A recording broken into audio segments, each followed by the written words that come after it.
Good morning dear students. अभी हम जो ईवीएस में लेसन पढ़ रहे हैं वो है आवर हेल्थ सर्विसेज। तो अभी तक हमने पढ़ा कि भाई सीमा और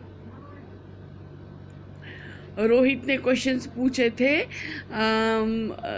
डॉक्टर्स के बारे में, गवर्नमेंट मेडिकल फैसिलिटी के बारे में। तो डॉक्टर ने उनको जवाब दे दिया कि भाई हाँ, जहाँ पर 2-3 हज़ार या 5 हज़ार की आबादी होती है, वहाँ पर जिन एरियाज़ में 3 से 5 हज़ार की आबादी होती है वहाँ पर हम प्राइमरी हेल्थ सब सेंटर्स खोलते हैं।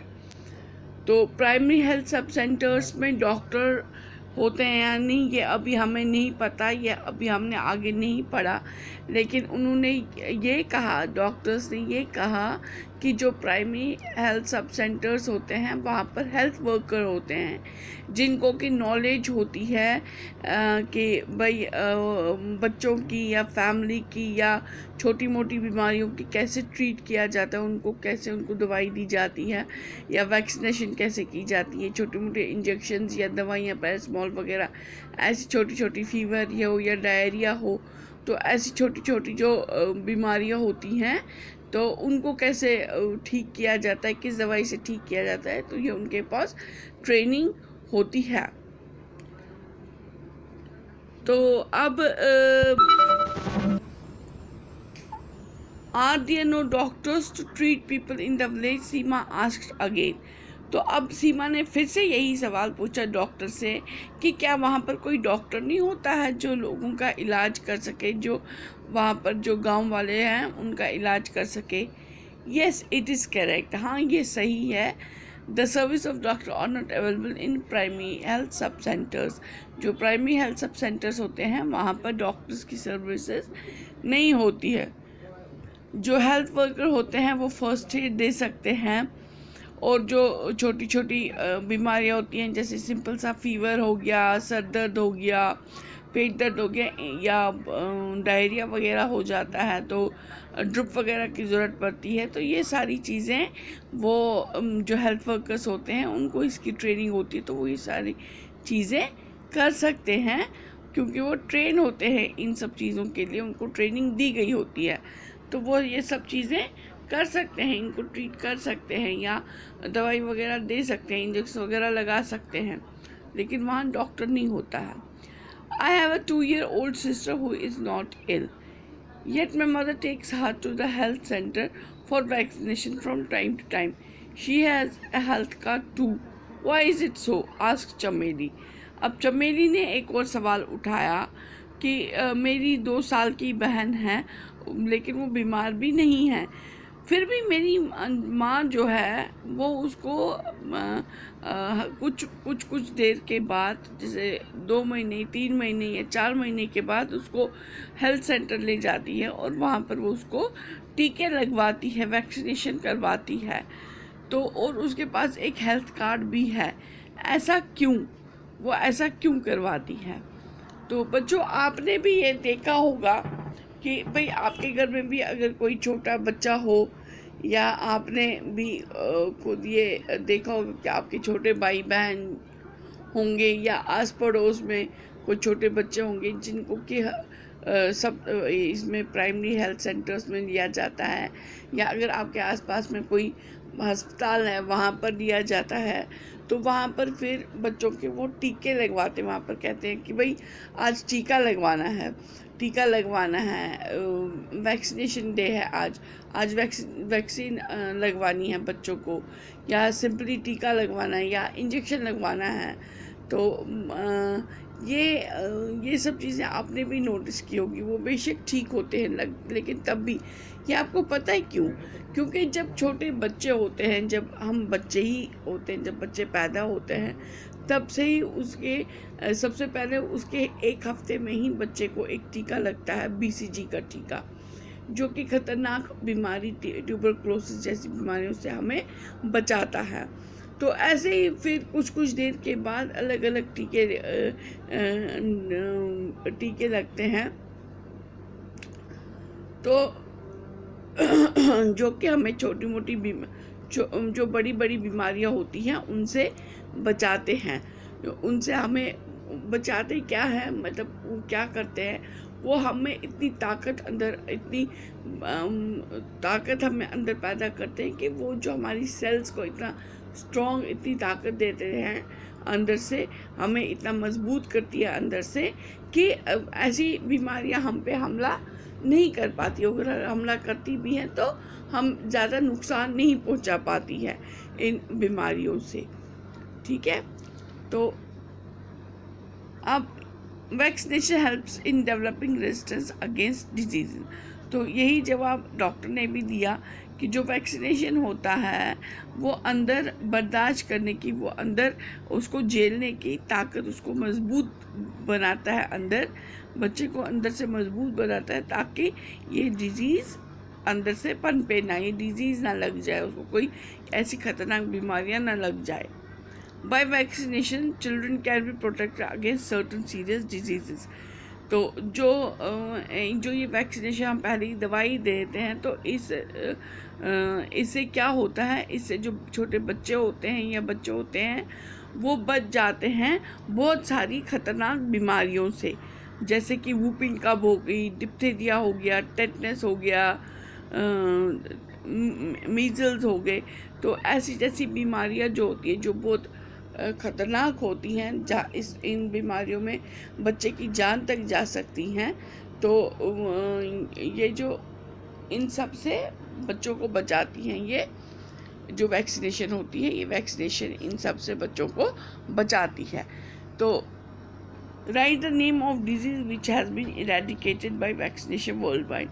अब यहाँ पर एक सवाल उठता है, यहाँ पर एक सवाल क्या है कि भाई ऐसी बीमारी का नाम बताओ कि जो कि पूरे दुनिया से ही ख़त्म हो गई है, ख़त्म की गई है वैक्सीनेशन से, जिसको कि वैक्सीन करते हैं तो उससे अब वो बीमारी नहीं होती है। आप बच्चों बता सकते हो ऐसी बीमारी?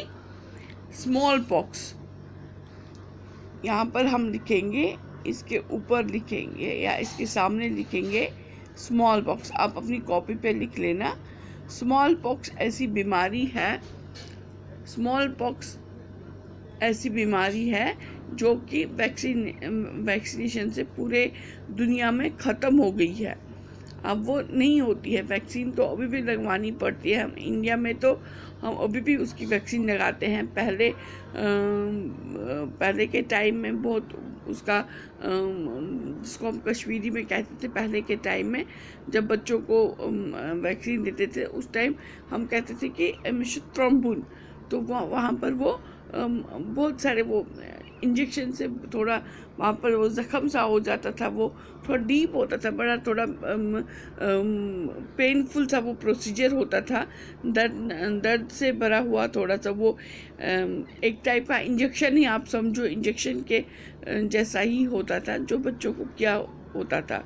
अगर आप देखेंगे अपने पेरेंट्स को या अपने दादा या दादी होंगी या बड़े होंगे, कोई ताया होंगे, उनकी बाजू में आप देखेंगे एक या दो निशान उनकी बाजू में होंगे, 3 भी हो सकते हैं, वो वहाँ पर वो निशान होंगे। ज़्यादातर लेफ़्ट बाजू में वो निशान होते हैं, तो वो वहाँ पर आप उनसे पूछ सकते हैं कि ये यहाँ पर क्या किया था आपको, तो वो बाजू में वो निशान होंगे। आजकल ऐसा कुछ नहीं करते हैं, आजकल सिर्फ एक छोटा सा इंजेक्शन दे देते हैं। जो बच्चा छोटा होता है उसे कोई दर्द भी नहीं होती है, कोई प्रॉब्लम नहीं होती है, कुछ बच्चे को कुछ पता भी नहीं चलता है, बस एक सुई जैसी चुभती है, बस जो जैसे कि सुई चुभने पे दर्द होता है उतनी ही दर्द होती है, क्योंकि इंजेक्शन लगता है तो सुई चुभेगी तो उतना सा दर्द तो होगा, तो उतनी ही दर्द होती है। तो जैसे पहले स्मॉल पॉक्स की वैक्सीन लगाते थे उस जैसा दर्द नहीं होता, उस जैसी तकलीफ़ नहीं होती है आजकल जैसे वो वैक्सीन दी जाती है। लेकिन हाँ, इस वैक्सीन से वर्ल्ड वाइड ये जो स्मॉल पॉक्स है ये ख़त्म की गई है। और आपने भी देखा होगा अभी जो कि आप देखते होंगे कि हर साल में 3 या 4 बार पोलियो वैक्सीन का कैंप लगता है, जहाँ पर कि पोलियो की वैक्सीन दी जाती हैं। तो ये सब जो ये पोलियो की वैक्सीन दी जाती है, ये पोलियो को भगाने के लिए, पोलियो को ख़त्म करने के लिए, पोलियो जैसी बीमारी को ख़त्म करने के लिए वो वैक्सीन दी जाती है। ये आपने भी देखा होगा। ये देखिए, अब हमारा जो नेक्स्ट टॉपिक आ गया, पोलियो पे ही आ गया। Polio vaccination is done by oral vaccine drops. उसमें ऑरल हम मुंह से वो ड्रॉप्स देते हैं, तो वो ड्रॉप्स दिए जाते हैं बच्चों को, पोलियो के ड्रॉप्स दिए जाते हैं बच्चों को। तो उन ड्रॉप से ही ये इससे बचाव होता है। या आपने खुद भी देखा होगा, कई बार ये कैंप्स लगते हैं जिनमें कि पोलियो के, जो टीवी पे भी कई बार आता है, इसके ऐड टीवी पे भी आता है। आज पोलियो रविवार है, ऐसे करके ऐड भी इसका आता है। तो वो वहाँ पर ये पोलियो के दवाई दी जाती है। Primary health centers have been opened in rural areas with population of about 30,000. Or in hilly, tribal or backward areas, primary health centers have been opened by the population is of 20,000. अब अभी तक हम पढ़ रहे थे primary health सब centres के बारे में, जो छोटे छोटे सेंटर्स होते हैं, तो हेल्थ सेंटर्स होते हैं। और अब हम पढ़ेंगे प्राइमरी हेल्थ सेंटर्स के। अब जो सेंटर्स, मेन सेंटर्स होते हैं, उनके बारे में पढ़ेंगे। तो जो मेन सेंटर्स होते हैं वो खोले जाते हैं जहाँ पर कि आबादी हो 30,000 या उससे ज़्यादा, जहाँ पर आबादी हो 30,000 तक की आबादी में ये प्राइमरी हेल्थ सेंटर्स खोले जाते हैं। लेकिन जो हिली एरिया होता है, जो पहाड़ी एरिया होता है, या कोई बहुत बैकवर्ड एरिया होता है, वहाँ पर ये सेंटर्स 20,000 की आबादी तक, जहाँ पर 20,000 तक की आबादी हो, वहाँ पर भी खोले जा सकते हैं। और हर किसी प्राइमरी सेंटर में एक डॉक्टर होता है, एक नर्स होती है और एक टेक्नीशियन होता है। और वहाँ पर एक छोटी लेबॉर्ट्री भी होती है। अब फिर एक बच्चे ने ये भी पूछा कि what is done in the laboratory, laboratory में क्या किया जाता है। लेबॉर्ट्री में बच्चों टेस्ट वगैरह किए जाते हैं, यूरिन के, स्टूल के, आपके पेशाब के, आपकी पॉटी जो करते हैं उसके टेस्ट किया जाता है, थूक का टेस्ट किया जाता है, ब्लड का टेस्ट किया जाता है। अलग अलग बीमारियों को देखने के लिए, उनका पता करने के लिए ये टेस्ट करवाए जाते हैं। तो ये टेस्ट जो करवाते हैं ये हम लेबॉर्ट्री में ही करवाते हैं। लेबॉर्ट्री में ऐसा सामान होता है, ऐसी फैसिलिटी होती है कि वहाँ पर ये माइक्रोस्कोप वगैरह होता है और बाकी चीज़ें होती हैं, जहाँ जिससे कि ये टेस्ट वगैरह जो मदद मिलती है हमें ये टेस्ट करने में। और जो ये टेस्ट हम करते हैं, इन टेस्ट से हमें मदद मिलती है किसी बीमारी को जानने में, उसको पता करने में, उस बीमारी के बारे में पता करने में। जैसे कि टाइफाइड होता है, मलेरिया होता है, उसके कुछ सिम्टम्स होते हैं, मतलब उसके कुछ हमें कुछ लक्षण दिखाई देते हैं इन बीमारियों के, लेकिन हम कंफर्म नहीं होते, क्योंकि अगर हमें पूरा पता नहीं हो कि हाँ सच में ही ये बीमारी है इसकी, उसके बगैर ही हम ये दवाई दे दें तो फिर बच्चे की जान तक जा सकती है। मैं आपको यहाँ पर एक किस्सा ज़रूर सुनाऊंगी जो कि खुद मेरे साथ हुआ है। जब मैं छोटी थी तो टाइफाइड का भी टीका दिया जाता है, वैक्सीनेशन की जाती है। तो शायद वैक्सीनेशन की थी या नहीं की थी, मैं तो बहुत छोटी थी, मेरे पेरेंट्स को पता होगा वो तो। लेकिन यहाँ पर मैं आपको एक बात बताऊँ कि मैं छोटी थी, मैं बहुत छोटी थी, मैं तब कोई 3rd या 4th क्लास में पढ़ती थी, 9-10 साल की रही होंगी मुश्किल से, तो 10 साल से भी छोटी थी शायद, तो बहुत छोटी थी। तो मुझे हल्का हल्का याद है, तो क्योंकि मेरे मम्मी या पापा अभी भी बताते हैं, कई बार बात उठती है तो बताते हैं वो, तो इसलिए थोड़ा सा मुझे उसकी वजह से पता है। तो बहुत छोटी थी, तो मुझे इतना याद है कि मैं बहुत बीमार हो गई थी, तो मुझे कुछ भी, मतलब मुझे उल्टियाँ वगैरह आ रही थी, तो बीमार हो गई, बहुत तेज़ बुखार हो गया। तो मुझे डॉक्टर के पास ले गए थे, तो डॉक्टर के पास ले गए तो उन चाइल्ड स्पेशलिस्ट, बच्चों के डॉक्टर के पास ले गए, तो उन्होंने कुछ दवाई दे दी मुझे। तो मेरे पेरेंट्स से कहा कि भाई इसको या तो इसको जॉन्डिस मतलब पीलिया जिसको हम कश्मीर में काम्बल कहते हैं, या तो वो हो सकता है, या इसको टाइफाइड हो सकता है, या मलेरिया हो सकता है। तो अभी हम इसको ये दवाइयाँ दे दो, आप इसको अभी देखो इससे कैसी हालत रहती है। तो अगर फ़र्क नहीं हुआ तो कल फिर आना मेरे पास, मुझे कल बता देना, तो मैं बताऊँगा इसको क्या करना है।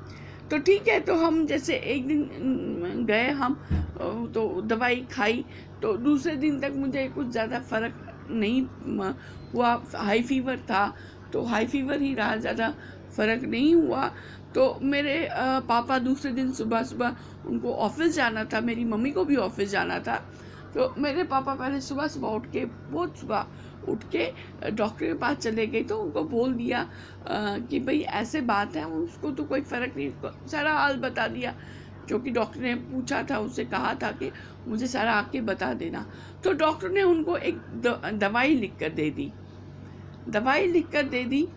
तो कहा ये अभी जाके इसको, पापा ने कहा उसको अभी भी हाई फीवर है और तबीयत ठीक नहीं है उसकी। तो फिर डॉक्टर ने कहा ठीक है, उसको आप ये 2 टेबलेट्स अभी जाके दे दो, और फिर शाम तक देखते हैं क्या होता है।